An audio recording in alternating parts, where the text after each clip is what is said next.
Good day and welcome back to our next panel. This panel is titled Corruption and its Impact on the Youth, Education and Culture, Lessons for the Caribbean. It's a very interesting panel because we have a range of experts on this panel who will be able to take us through some of the key things that we should know with respect to corruption, the youth, uh, and of course, we have our youth representative who will be able to share some of those experiences with you. On today's panel, we have Dr. Frederick Boehm, who is an economist and policy analyst at the OECD. Next up, we have Dr. Darran Newman, who is the advisor to the Vice President of Operations at the Caribbean Development Bank. And finally, our youth representative, Mr. Samuel Glasgow, who is an attorney at law at Glasgow Law Practice, as well as a youth advocate. My name is Josh Drayton, and I'm the Financial Crimes and Asset Recovery Specialist at CARICOM IMPACS. And we look forward to a very fruitful and engaging session. Many of you may be asking throughout this entire session so far, how are young people included in this dialogue? How can we make some sustainable change if we have existing structures that have been failing? How do we increase public accountability? How do we change the future? And this panel will be able to respond to some of those key questions in terms of how the youth are driving this debate related to public accountability. Additionally, we would be looking at how leaders in particular, how are they influencing the youth and negative influences with respect to corruption and being able to be appropriate role models. And finally, how can young people or the youth shape this current dialogue on anti-corruption and in very broad terms, but also public accountability, specifically for us within the Caribbean? So in order to get a global perspective or view on what's happening and what are some of the initiatives and some of the key ways in which the youth have been involved across the world in combating corruption in particular, I would like to hand over to Frederick, who will take us through his presentation. Just to note, we're going to have 3 presentations or opening remarks, and then we'll open the floor for questions from members of the audience. So over to you, Frederick. So thank you very much, Josh. I'm not obviously in the Caribbean, but I lived a long time in Barranquilla and the Caribbean coast of Colombia, so I feel a bit also Caribbean on the margin. As I was talking to my son this morning before he went to school, and I told him I was speaking on a youth panel, he was laughing. He's 14 years old, and he said he must have been thinking that I'm a bit crazy. I prepared some slides for you to, so just give me a second to pull them off on the screen. Okay. I think you can see them now. Josh, can you see them? Yes, I can. Thank you. Okay. So just very quickly, some words on the OECD, the organization I'm representing. So we have 38 member countries now in the Americas, the US, Canada, Mexico, Costa Rica, Colombia, and Chile. Brazil and Peru are on the way to the accession, so the region is quite well represented. The idea of the OECD is to promote policy dialogue on a wide variety of policy issues and set standards, international standards that are voluntary, to which countries can commit and commit also to always improve. I'm working in the Public Governance Directorate and more specifically in the Public Integrity Division. So we are working on preventing corruption and promoting public integrity. So first of all, a quick word on fighting corruption. We now have like 30, 40 years of experience in this. And perhaps one of the lessons learned is, and it's increasingly being a topic in the discussion, is that it's not enough just to detect and sanction cases. I like to use this picture from the Greek methodology of the Hydra, where you cut one head and there's other heads coming out. This is a bit the problem that is behind when you just focus on detecting and sanctioning cases. Of course, this is important, but we have to go further away. We need to understand what are the driving root factors, what are the systemic vulnerabilities, the weaknesses in the system that allow for corruption in the first place. Otherwise, we will just be running behind the criminals and don't really solve the problems. So at the OECD, we are saying that we need to move actually from a culture of cases to a culture of integrity. From this perspective, the OECD has developed OECD recommendation on public integrity, which was published in 2017, which is actually an update of the 98 recommendation on public integrity. And we have a very broad concept of integrity. So it's not just the individual moral, ethical characteristics of individuals, but we are talking also about the integrity of organizations, of systems. And essentially, it is about upholding and prioritizing always the public interest over the private interest. And it focuses a lot on being context dependent. So you will see the principles are quite generic. The idea is that all countries are different. They have different legal cultures, political dynamics that are different. So let's say the institutional means to achieve these goals can be very different from country to country, but still the principles are the same. Also, we make a lot of emphasis that it should be behavioral, risk-based, and really pointing towards a change of culture across the government and in the whole of society. So very quickly, the public integrity recommendation, which you can find on the internet, is organized in 3 pillars: system, culture, and accountability. The system essentially says that to cultivate a culture of integrity in a country or a sector, there are very a wide variety of actors that are playing a role. It's not typically just the mandate of one single, and it should perhaps not even be, of one single entity. But when there are several, you need to coordinate, you have to ensure that all are coherent and that they are pointing towards in the same direction. Culture is making a lot of emphasis that we have to go beyond laws, beyond regulations, but pay a lot of attention to practice, to actual behavioral change. And I will talk a bit more, of course, about the dimension of whole of society, as we say, which is relevant for the discussion today.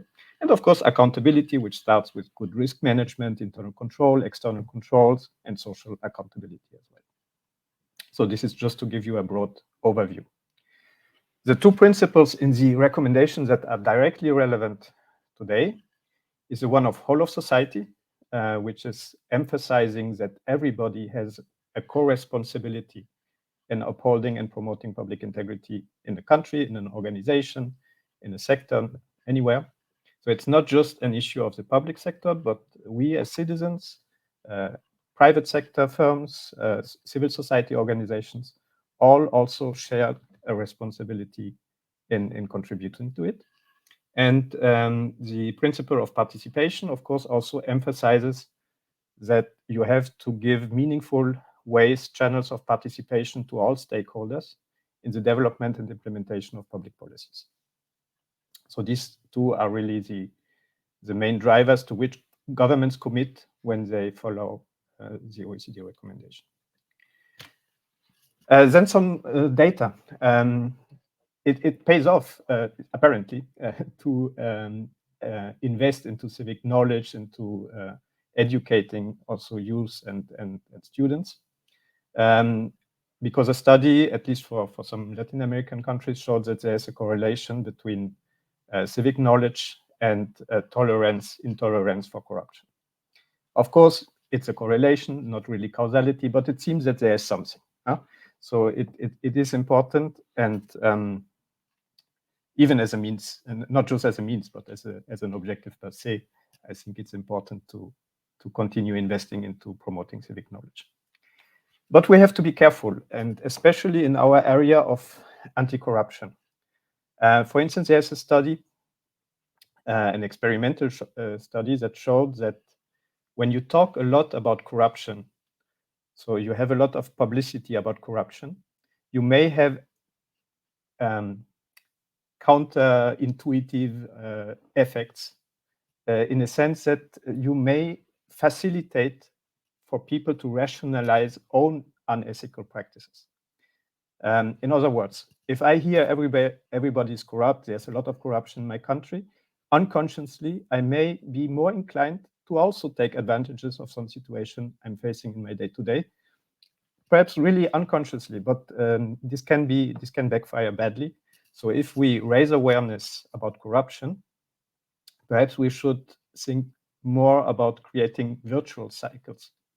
So talking about good practices, about integrity, about people who are doing the right thing, and not emphasizing too much corruption. We have published a couple of years ago a report on behavioral insights for public integrity, which is dealing with some of these topics, and perhaps we can have more discussions in the questions later. Then I wanted to show you 3 cases very quickly. So first, we have a publication on education for integrity, which has plans for teachers, tools, sample plans, and guidance on how to include education for integrity into the curriculum. And I wanted to show you a very nice, beautiful experiences from Brazil, where the Contraloria Geral da União, together with the Instituto Mauricio de Sousa and the Ministry of Education, has developed a very nice, it's a very complex tool based on an existing, very known personality in Brazil, and it's called por Todos, Todos por It's a way to promote values and promote discussions about among students about different values. The QR code should work. I learned this a couple of days ago, actually. Then a project we had in Greece, where we, already with older youth, developed a YouTube campaign where young people developed themselves some material and to promote discussions again about typical corruption situation faced in the context of Greece, and promote a bit of reflection about these issues. And finally, from the Supreme Audit Institution of Peru, the Contraloría General de la República, there's a nice experience of involving youth in school audits. So the idea is that children from schools are participating actively in audits of their schools, not really to detect wrongdoings or something, but really to learn about why audits, what is democracy, what is happening with taxpayers' money, what are public services to be delivered. So finally, some takeaways: do not just fight corruption, promote integrity, involve citizens so they can participate and share their part of responsibility. When raising awareness, be aware of these undesired consequences, so be positive, try not to be too negative. Also, nobody likes to be moralized, so engage constructively, positively, use of all ages, and adapt accordingly. It's not the same talking to a 10-year young child than to a 17-year-old. And finally, be serious. So do not abuse youth just to have the nice picture of your project program. Thank you very much.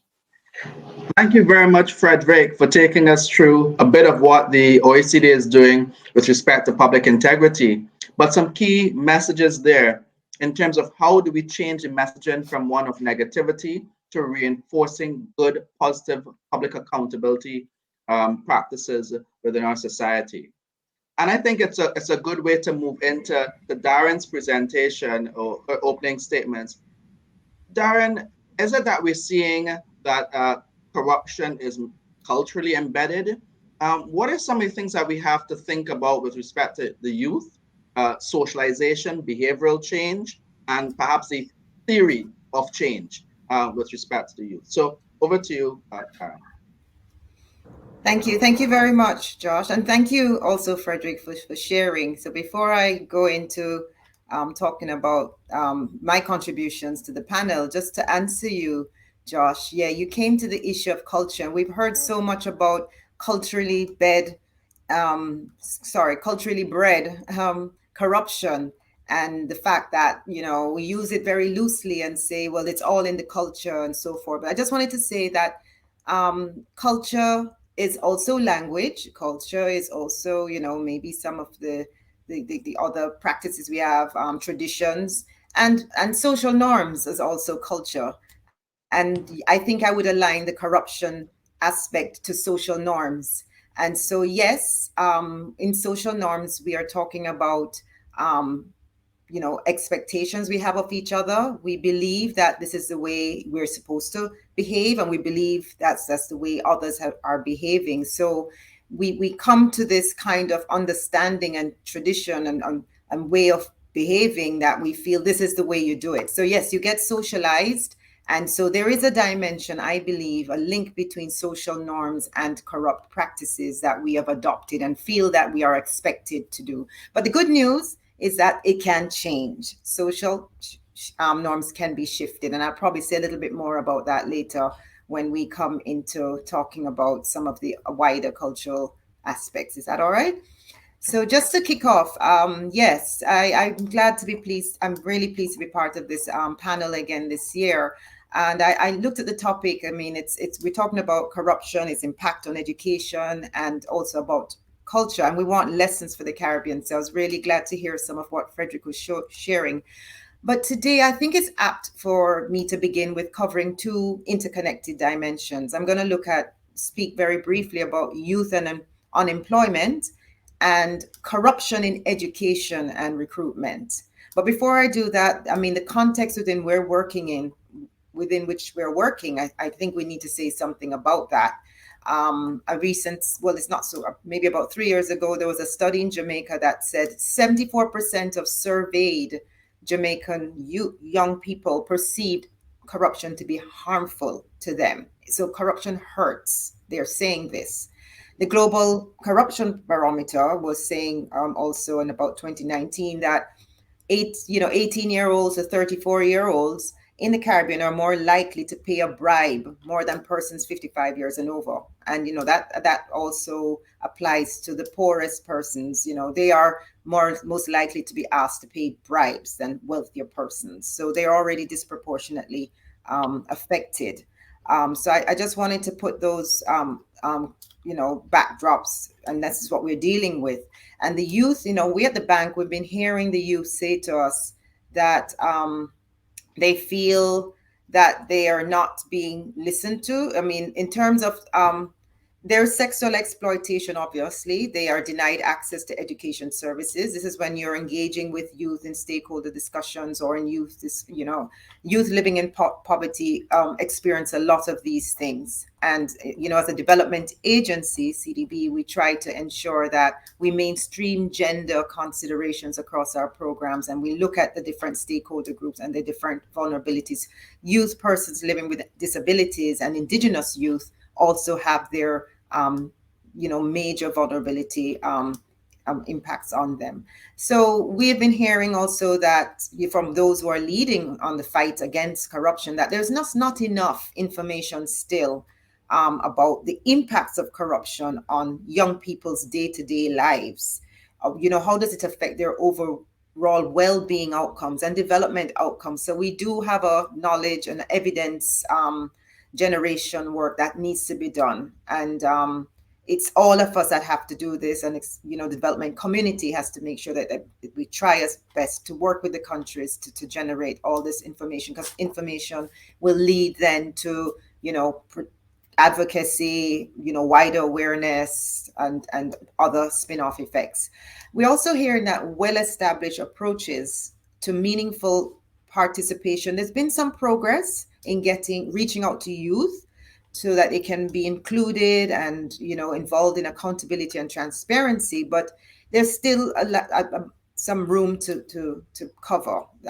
They're still in some respects seen as being tokenistic and a box ticking exercise. So it's interesting to see how youth are really trying to reach out to those holding in office instead of waiting to be reached out to. And when we speak about the social media and technology tools later, that's a way of being much more proactive and getting into the face of those holding office and trying to make a difference. So we're seeing that dynamic. But I think as a region, there's more that we could do in terms of anti-corruption and social accountability movements. They need more support. The National Youth Councils, the youth movements, different stakeholder groups within the youth cadre, collective voice for change, probably not loud enough, but they need additional support. But I think you, Josh, would probably know more better than I do if on the corruption side, if you're seeing that scaling up. But I was reading some of the work on the World Economic Forum. They talked about some of the youth in Africa. I mean, we could learn some of the things. They're young activists who are, strengthening the national and global agenda, and they're calling them investigative journalists. They're tackling corrupt regimes and criminal networks, and they're savvy young, to use the words of the article, savvy young media makers and anti-corruption czars. We want to see more of that being transferred to the region. We will have our own spin on it. We can customize some of those things, and we'll have our own indigenous movements which are going on now that need to be scaled up. We need to diffuse much more of these things. Quickly on youth unemployment, there is a dynamic relationship with corruption. High levels of unemployment will inhibit economic development. The current youth unemployment rate is really still too high across 10 countries in the Eastern Caribbean. We're seeing it varies from 5% to 46%. But corruption practices increase unemployment rates. There was a study done by Buzit, I think World Bank, that spoke about the fact that young people and educated job seekers were, they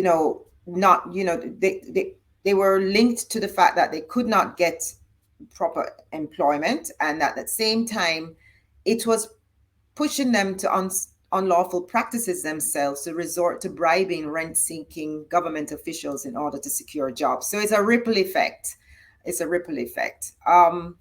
If we could, move on now, if I could, to the corruption in education. The education system, I was speaking to one of our education specialists in the bank, and corruption, we're seeing it manifesting itself and affecting the youth in different ways. People going to, getting qualifications only to find out that they don't have value or currency because the institution that they were part of was lacking accreditation. There's things around plagiarism.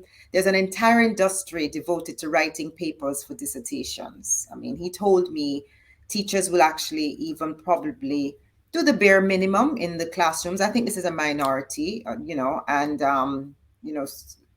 students then have to do extra lessons, and there's also exploitation of students to secure particular grades. So that whole thing of bribery rather than merit, sexual and other exploitation of students, those who cannot pay tuition, and there's also instances of diverting resources away from education, maybe from embezzlement, that kind of thing. So I just wanted to touch on the fact that last year, the UN Special Session of General Assembly had a Against Corruption Youth Forum, and the main theme was to understand the causes and consequences of corruption. And I think that has propelled a lot of hundreds of young persons from around the world. And they were calling for teaching on ethics. And Frederick spoke about the education on integrity, very much so. There are examples out there of how they're trying to bring in youth integrity camps. There are lessons that we can learn from some of these things, universities being linked, youth-led anti-corruption movements with development agencies, partnering around these things, pushing for the elimination of discrimination and corruption. Closer to home, we have our Caribbean Youth Leaders Summit that was in 2020, Josh, I think, and CDB supported that. And coming out of that is the Port of Spain statement on youth, and they are specifically calling for the elimination and discrimination of corruption in recruitment. And we need to work with these youth groups to help to make that a reality. Key targeted interventions that need to be introduced, scaled up, and to give the youth a space in a number of wider public policy other, processes that enable them to have a voice and a say. I mean, we have things around the budget preparation, but I can say a little bit more about that later, and budget auditing of the budgets. Very quick takeaway for me that I would like to share, and touches on some of what Frederick was saying, talking about, I just wrote it down, talking about corruption probably, is not always done the best way, but we need to deal with the fact that it can be taboo not to speak about corruption, and we need to have community dialogues. There are things that are happening already, but I think the accumulative impact of putting those things out there, or also having them twinned with other strategies. It can't just be the youth movements, but the youth must have decision-making powers too. It's not just about us bringing them in and giving them space, but they need to be given decision-making powers too. And we need multiple strategies. We need those, but we also need the things on the institutional reforms, the enabling environment enhancements. I think multiple strands are needed to really tackle this. Thank you. Thank you very much, Darran, for setting the Caribbean stage now in terms of, one, whether it's culturally embedded or culturally bred, social norms in particular, but also looking at this relationship between the wider citizenry and youth, whether we see a lot more of kind of the symbolic interaction of youth being used as a checkbox in some instances, rather than active engagement. And of course, one of the key issues that young people face is, of course, finding appropriate employment and being able to access employment opportunities as a result of having a good and solid education. So that link between education and employment, coming back again, I think was useful for us to look at. So Sam, uh, tell us from your perspective what's happening with respect to the youth in Guyana, and whether some of the things that were highlighted um, by Darran are in fact happening, or what are some of the initiatives that young people have been utilizing to ensure that they have created an environment where they are involved actively and not symbolically. Over to you, Sam. Thank you, Josh. Thank you for having me. Um, I certainly agree with my colleague Darren. That's quite an interesting way to examine the issue of corruption in our society, and I can only agree. There needs to be a specific distinction between cultural practices and what we consider to be social norms, because in my experience volunteering for quite a few years now, um, we see in our society that persons are in fact impacted by corruption to the point where they become corrupted. They have to participate in corruption practices in order to maneuver their way around life. And it's unfortunate because it puts us in a very sticky situation, or a very particular dilemma. You're forced to either become part of the system that is corrupt, or um, if you try to maintain your integrity and hold on to your ethnic values, um, you're sort of ostracized. So Mhm. it's a very difficult field. And I could imagine I would have spoken to quite a few of my colleagues around the Caribbean region, and we all cry the same message. We all have the same cry, unless of course we are well connected, or you are involved in corrupt practices, or even if you're not involved, you turn a blind eye to it, right? That is the only way you can move around in business, in employment, in work, even in schools. I had a conversation just last evening, thinking about as a child growing up, the simple game of cricket. He who controls the bat and the ball, they determine how the game is played, how the rules are made. So much like that particular analogy, I look at life now from that particular perspective, and myself and my colleagues who are within my age group too, in our discussions, we recognize that if you're not the one holding the bat or the ball, then you'll have to succumb to certain practices if you want to make certain certain progress in whatever field or whatever area. Um, but the good thing is over the last few years, we've seen a startling growth in young people being interested in politics, civic engagement. There's a lot more conversation on how could we tackle corruption, how could we deal with the issue, how could we address it at the forefront. But from my observation, the issue usually lies with persons being put, as we would say, quote unquote, in a black book.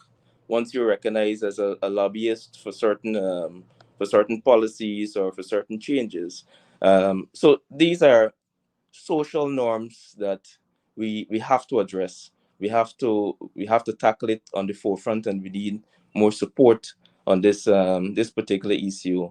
Let me give you an example. Just the last two elections we've had in Guyana, you've seen more young people come out and they want to talk about politics. They want to talk about the government. We want to talk about the participation in communities. So all of this is tied into whether the monies or whether our taxpayer funds are being utilized properly to benefit the country. And it always puts a warm smile in my heart because with access to information, access to resources, we want to see young people being engaged in these conversations to tackle corruption, to provide a system of fairness, right, in the governmental agencies, in the public sector, the private sector, because we're all impacted by it. If we are forced to play in that box, we can only imagine in the next 10 to 50 years how far our society will be degraded. The moral fabric of our society will be deteriorated greatly. So these are some of the conversations that we're having in our groups and in communities. Persons suffer um, through employment and education, culturally, development altogether. You see the impact of corruption in small ways, large ways, and this particular issue is left unchecked.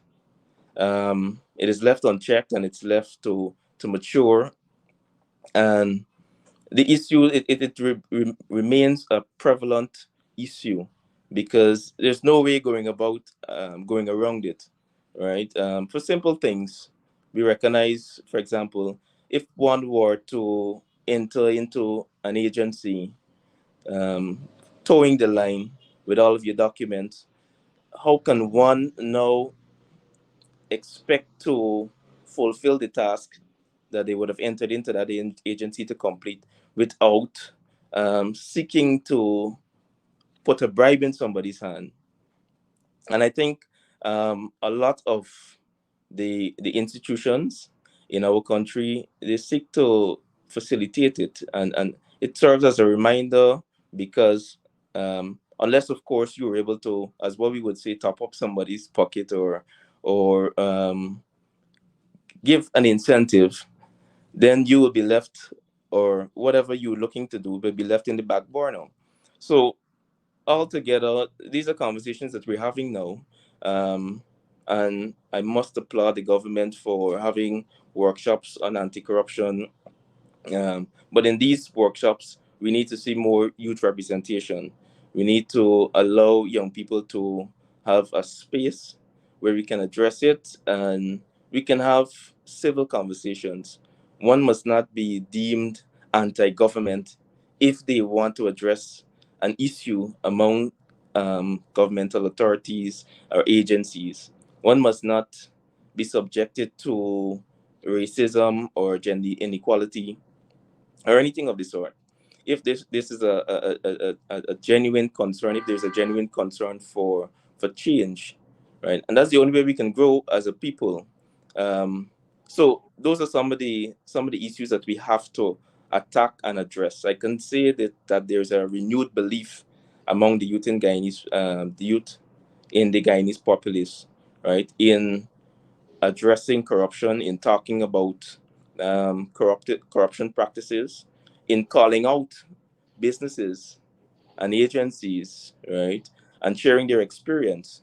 and I'm grateful for that. But we have to do more capacity building sessions. We have to do more community and civic engagement outreaches. There must be more political conversation. It must not be a strange or a taboo amongst families, amongst schools, communities. And I think these practices should start right in the school. The school system must be able to facilitate these conversations to guide the next generation. People must know what is the difference between having integrity as against not having integrity. What is the importance of ethnic ethic practices? Sorry. All right. These are all conversations that we must have. But my most important takeaway thus far is that all is not lost, of course. There is still hope. There's a lot of groundwork that needs to be done. Um, there's a saying that the work is plenty, but the laborers are few. So what we need to be able to inspire other people to jump on board. And let's continue the conversation. Let's have serious lobbying. Let's let's be able to be brave enough to step out to even protest, right, in the interest of securing our personal integrity, the integrity of our country, and to encourage fairness. Thank you, Thank John. you very much, Sam. I really appreciated the live experiences that you shared with respect to some of the challenges that young people face in accessing jobs and towing the line and the repercussions. And I appreciate that analogy in terms of the cricket and the batting the ball, because if you want to play the game, if you want to participate actively in the society, you have to toe the line. And sometimes young people are faced with these kinds of challenges and being able to access um, public goods and services, and they have to toe the line. One of the members of the audience asked a very interesting question, I think that is very relevant, coming out of what you said. It's about protection. So the question is here: should we have laws that target or promote the protection of the youth from corrupt practices? Should we teach anti-corruption in schools as a separate subject? So I would like to get your views, starting with Darran. What are your thoughts here? Should we have laws that protect young persons from corruption? And where should we start? Should we start teaching uh, ethical practices, value-based subjects in schools at a very early stage? What are your thoughts? Sorry, you need to unmute, Darran. Sorry. Sorry, thank you very much, Josh, and thanks to You're the welcome. audience member who has asked the question. Really appreciate their participation. When I was preparing my thoughts for this session, I didn't have enough time to talk about the whistleblowing protection, because there is a danger of retaliation if you speak out, and it's not just unique to youth, but anyone in society. So there is definitely an issue of safeguarding and protecting youth who are whistleblowers. And some countries do have less legislation in place. I do believe in the region we tend to have more anti-corruption acts, commissions, and Josh, you would know better than I do what are some of these enabling environment mechanisms which are in place for that. But do we need to extend this towards having specific whistleblowing protection for you? There are people who are exposing themselves on social media, talking out, challenging systems and regimes. So, I mean, anyone would feel that you've put yourself in a vulnerable position. But what is available there? And I do think that there is definitely room for enhancing that. But then, Josh, you might know specifically, or others, what is specifically needed. You also asked about the what's happening in schools. Yes, and I think it was Frederick that spoke about integrity in education. Absolutely important that we do have from a very early age. It was called for at the summit that I mentioned earlier, and it probably was at that UN General Assembly discussion, where we need to start early. And it's not new. We've been talking about this for a while. We reintroduce ethics in the curriculum, have it earlier. But how government works is probably something that we need to give much more attention to. What do we mean by integrity? What is transparency, accountability? What are the mechanisms for promoting those and good governance? So it is good practice. As I said, there's avenues like even summer camps or different kind of specific movements, but these things by themselves are not going to be effective. We need the multiplier effect of a number of things happening at the same time. But the experience out there is telling us, and the voice of the youth is saying that start with us early, educating, because a lot of things are from, start at the family level to the community level. So when the school is a very important institution, I believe, for embedding stronger understanding, awareness, and respect for avoiding corrupt practices. And thank you very much for that, Darran. Thank you very much for that, Darran. I think it's clear that, yes, we do have a lot of institutions established. We do have a lot of legislation. But how do we move from legislation or laws or institutions to practice? And there's a big gap. Yeah. And there are ways in which civil society can come into play in there, where there are websites such as I Paid a Bribe that exist, where civil society can facilitate reporting, anonymous reporting, even in the absence of whistleblower protection legislation. You see? So civil action is important, and the inclusion of civil society on this issue. But I don't want to speak too much about it. I want to kind of hear Frederick's thoughts on the youth education and integrity education, since that's something that you guys focused on at OECD. So over to you, Frederick. Yeah, sure.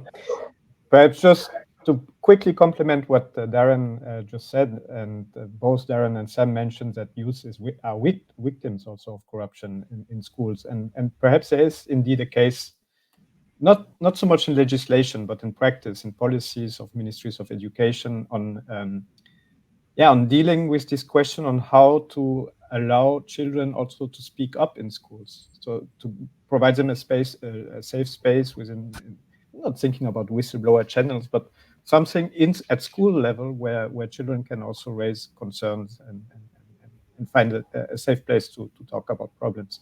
And actually, this is also a good, at the school level in general, it's not just to reach the children, but also a good way to reach the parents. So it has a multiplier effect in a community, and so the role of a school cannot be underestimated.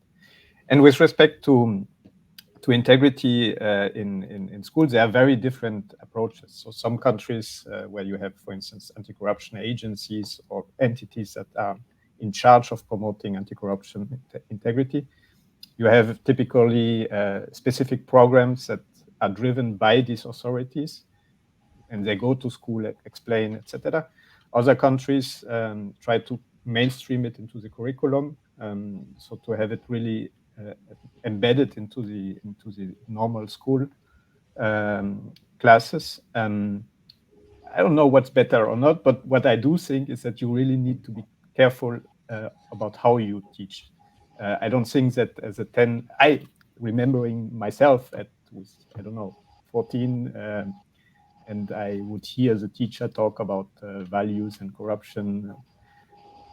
I can more or less expect how would I have reacted. So you have to play also. You have to transmit it in a way that it becomes interesting for them. And thank you very much, Frederick, for that, because it's kind of a good segue into the next question that I would pose to Samuel, which you can answer the first question as well as this in one. So another member of the audience asked, many youths want to be involved in starting their own businesses and are asked to pay bribes. How can we help them to understand that it can start a cycle that will harm them in the long run? Mm-hmm. So I want to throw that over to you, because Sam, you are in fact a young entrepreneur, a businessman, and so that what kind of message would you send out to young people who are ready and willing to enter into the private sector and get stuff done, build their society, but they have to pay bribes? Mm-hmm.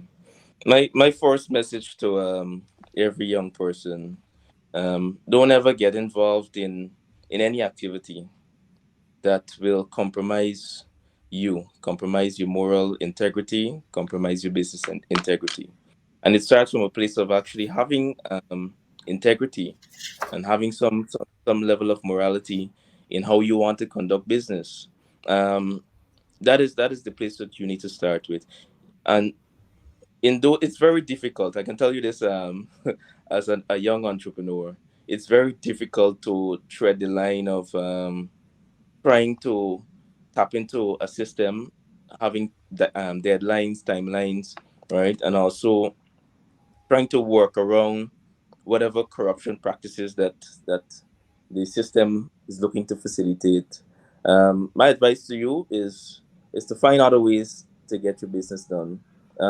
Try to connect with other people, build your network, right, so that you don't have to lower yourself into corrupt practices, right. In some cases, it's good that you know people. It's good that you can benefit from the reciprocal relationship with persons. So build your network. See how you can find other ways to access the system, access the resources of the system. Um, and if you have an opportunity, make a report, make a complaint about it.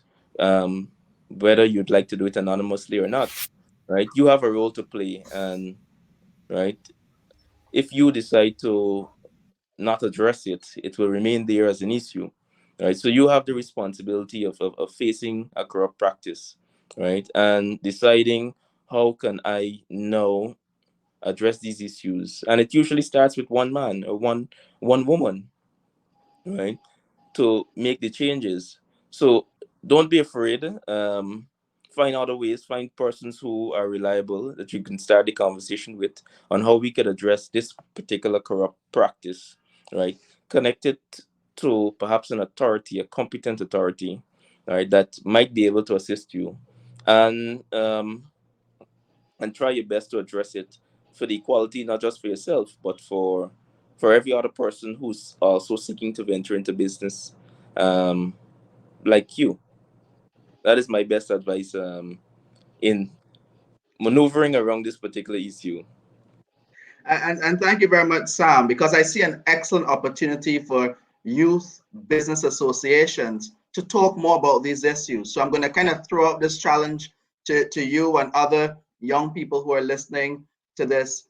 Should you have a greater conversation and dialogue in youth business associations to empower persons to stand up and speak out? Because there is, of course, value in numbers, power in numbers, and being able to stand up and to say, no, we're not going to facilitate this payment. So I'm very much encouraged by what you're saying and your message to young people to speak out against corruption.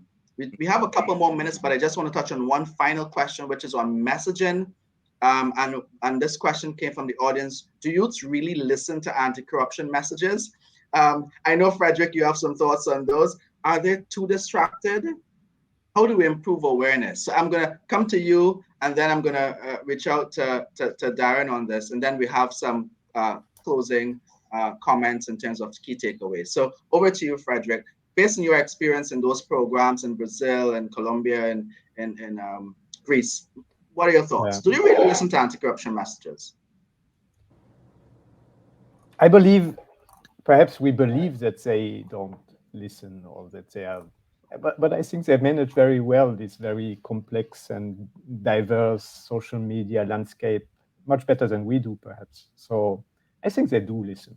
But I think there's a challenge also to, of course, I mean, typically you want to use the digital media, social media to get your messages across and invite perhaps also through these channels to participate. And I believe this has value, and there are many examples of how this can really create added value on specific topics. But I do believe also that we cannot forget about more traditional ways of engaging in our representative democracies, because there's a crisis of political parties, there's a crisis of elections, people are not voting. So we also have to think of these more traditional ways and see how to engage, how to mobilize those youth also for the more traditional perhaps old-fashioned ways, but that are so important to maintain and safeguard our democracies. Thank you very much, Frederick. What's interesting is that we do have a very youthful electorate within the region, and our election participation rates are very high. Most countries over 50%, unlike some European countries that you may have some differences. So again, encouraging young people in terms of the messaging, corruption is an issue, anti-corruption is an issue, put that on the agenda during your election. So Darran, over to you. Do you really think that youth really listen to anti-corruption messages? And perhaps that you can include your key takeaway at the end of your statement. Okay, all right. I thought the question is an ideal one for our next survey. It should be in our next survey to find out, hear from the youth themselves, are in the region, if they are finding these campaigns effective, are they aware of them? I mean, I've seen of examples, not in the region, where there are urban-based youth activists, but they haven't reached out as widely to the whole effort does not include the rural-based. I think that was something that happened in Guatemala when they spoke about when they were trying to change the leadership and they were applying pressure. So you need other things like having a really strong supporter, someone who is shifting towards positive norms in the social accountability dimension. So you need multiple things. So back to the youth, are they involved? Are they listening? I don't want to underestimate and to say that, but I would like to hear from them. And I take that into consideration. And if we're doing any stakeholder analysis engagement, it's a very important question, because it doesn't make any sense we say we need to do more of these things if there are barriers to persons actually tapping into it. I know people have a lot of things going on in front of them. They have to be eking out a living. They are preoccupied with survival. It's been really very difficult. So we understand.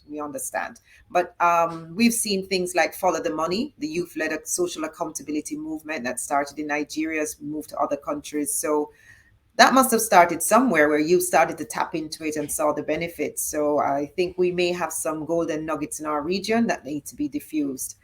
Quickly, you did mention the voting population. And just to say, in the region, we probably have, with the UK, one of the highest numbers of under 30 parliamentarians. And I think we need to leverage that. That here is mostly because of Cuba, I think. But we are not bad. But we need to have that youth participation in the political process.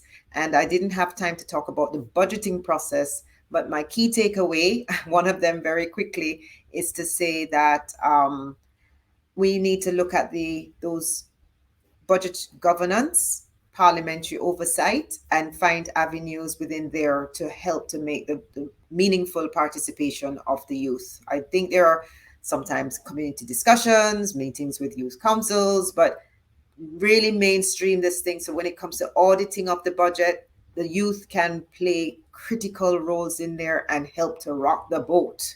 Okay. So yes. I wanted to say that. And the last thing I would really say, again, to come back to the culture, is that I do believe that we can shift the norms, but we do, I think it was Frederick that said, we need people who can bring that that kind of a profession, abiding to a new norm. So we need groups, young groups and adults that can come together and demonstrate those and the reasons why. People need to have a reason why they need to change their behavior.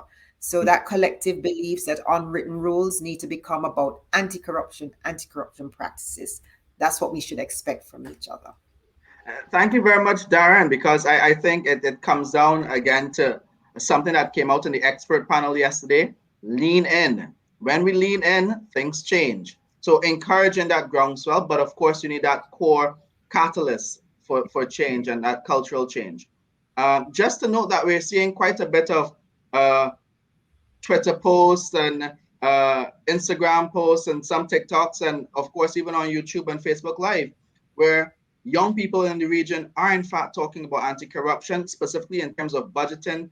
In Barbados, there has been a group, or well, at least several young persons talking about the Auditor General report and demystifying that, breaking it down and encouraging public accountability. So there's some good signs coming out.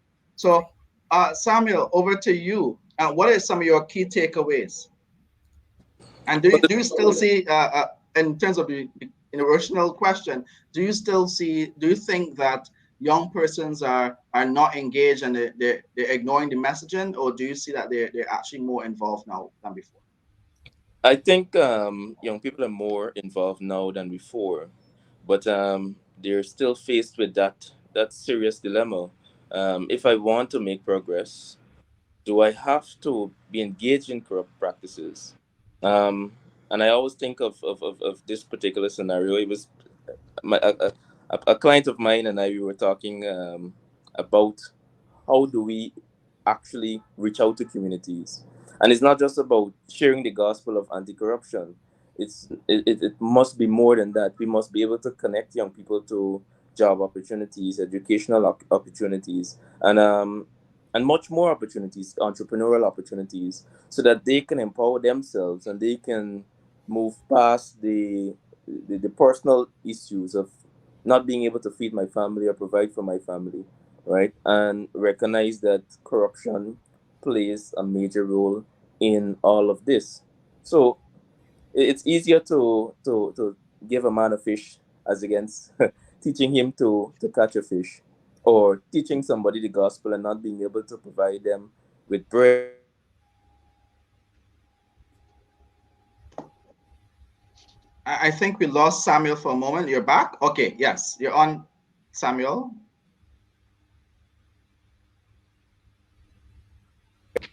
my Okay, apologies. you're back on, yes.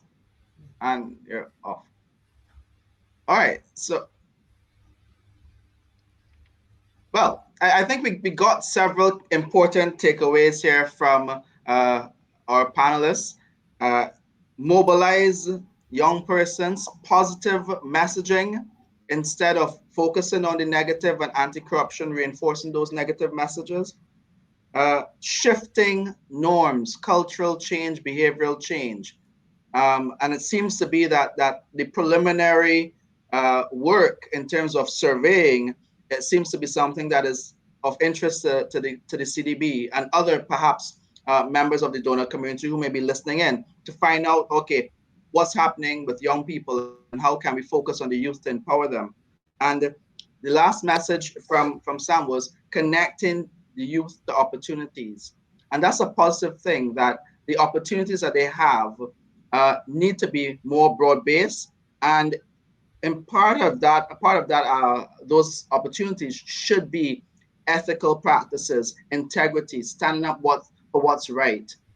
So if there are any schools, educational institutions, even professional associations listening, ACCA and others, this is an opportunity to encourage some of your young students to stand up for what is right and to be model citizens. So we're out for time right now. Unfortunately, there are several other questions that I was unable to cover, but I think some of the panelists were able to answer that by providing their responses. So I would like again to thank Frederick, Darran, and Samuel for such an engaging panel. I know there's lots more that we would like to talk about, but this is just a taste of what you can explore, especially if you want to do some more work with the youth in curbing corruption within our societies. So without further ado, thank you again, everyone, for listening in. And that's all for today. Have a good day. Thank Thank you. you. Take Thank care. you very much. Bye. Thank you, Bye. Take audience. care. Thank Take you. care.